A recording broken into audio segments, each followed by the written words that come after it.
பிரதமரோட வருகை எல்லாரையும் மேடையில் உட்கார வைக்கணும். ஒரு 5 லட்சம் பேர் 4 லட்சம் பேர் அவங்க கூட்டத்தை அரேஞ்ச் பண்ணுறதுக்கு அவங்க எல்லாம் அந்த கட்சியில் இருக்கவங்க எல்லாம் பண்ணுறாங்க. திமுக வந்து ஒரு வலுவான கூட்டணி அமைச்சிருக்காங்க. முதல்வர் வந்து ஒரு பிராண்டு. திமுகவை பொறுத்தவரை மு க ஸ்டாலின் அவர்கள் poster bye.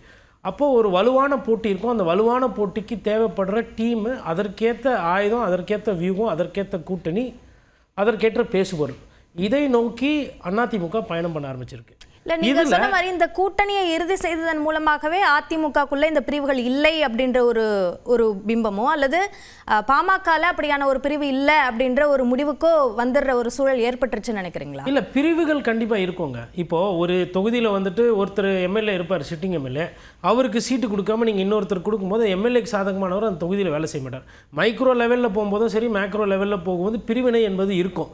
By and large ஒரு 70-80% அவங்க பிரச்சனைகளை சரி செஞ்சுக்கிறீங்களா அப்படின்னு பார்க்கும்பொழுது அந்த இடத்துக்கு ஒரு காலத்தில் திமுக வர்சஸ் தாவேகா, தாவேகா வர்சஸ் திமுக அப்படின்னு நடிகர் விஜய் அவர்கள் ஒரு நரேட்டிவ் செட் பண்ணார் தாவேகா மூலிமா.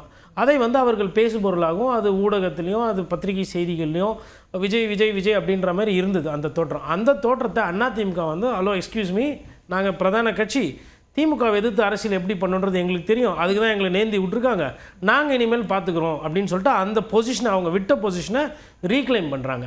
இதற்கு வந்து இப்போ பிரதமர் வராருன்னா வெறும் வந்து ஐயா வாசனை ஒண்டி வைத்து விட்டு கூட்டணி முடிவாகி விட்டது என்று பேச முடியாது. அப்போ அவங்களுக்கு யாரெல்லாம் தேவை, அதில் வைத்திலிங்கம் அவர்கள் சொல்கிறாரு, என்னை அதிமுகவில் தனிப்பட்ட முறையில் கூப்பிட்டாங்க, பட் நான் மொத்தமாக போனோன்னு கேட்டேன், அதுக்கு அவங்க ஒத்துக்கல, அதனால் நான் போகலைன்னார். அப்போ யார் வேணும் யார் வேணாம் அப்படின்னு அந்த ஒரு கணக்கு போட்டு தான் அவங்க வேலை செய்கிறாங்க. இப்போ உதாரணத்துக்கு அன்புமணி ராமதாஸை ஒதுக்கிவிட்டு ராமதாஸ் ஐயாவோட கூட அவங்க ஒப்பந்தம் பண்ணியிருக்கலாம் கூட்டணி. போன முறை கொடுத்ததை அப்படியே கொடுத்துறோம் நீங்கள் வாங்கன்னு.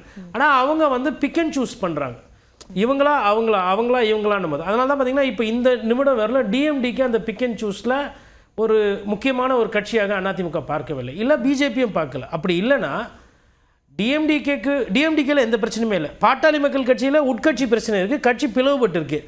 ஆனால் பாட்டாளி மக்கள் கட்சிக்கு கொடுத்த முக்கியத்துவம் வந்து தேசிய முற்போக்கு திராவிட கழகத்துக்கு கொடுக்கல. ஒன்று, இவங்களும் வந்து போய் ரீச் அவுட் பண்ணலை.